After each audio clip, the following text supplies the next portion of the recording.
Kundeni intervyusi sabab yomon ko'radiganlar diqqatiga.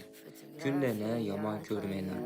U aslida mujikni, erkakni ishini qildi. Qanday deysizlarmi, men sizlarga hozir tushuntirib o'taman.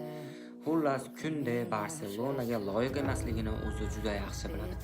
Ertaga nima bo'lishi mumkinligini hech kim bilmaydi. Buni faqat Xudo biladi. Kunde ichidagi bor gapni aytdi. Ertaga nima bo'lishini bilmayman. Xoh Real Madridga, xoh boshqa jamoaga o'tishim mumkinligini aniq bilmayman, lekin o'tishim mumkin deb aytib o'tdi.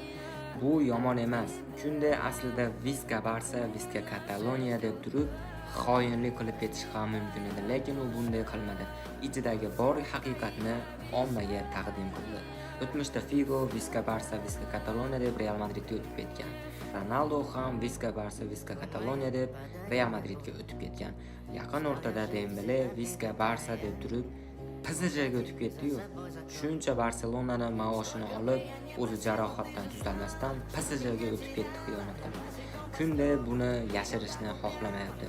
Kunde hamma narsani ochiq va ravshanlik bilan hal qiladigan futbolchi hisoblanadi va kelajakda nima bo'lishini hech kim bilmasligini ham u juda yaxshi biladi. Shuning uchun jurnalistlarga ham, ommaga ham bu narsani ta'kidlab o'tdi. Kunde o'tmishdagi va Dembele qilgan ishni qilmoqchi emas. U boshqa jamoaga o'tib ketib ham Barselona muxlislarini so'kishini olish maqsadi yo'q. Shuning uchun hamma narsani ochiq va ravshanlik bilan aytib o'tdi.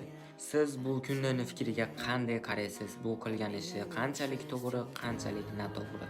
Fikringizni kommentariyaga yozib keting. Все твои обещания пустота.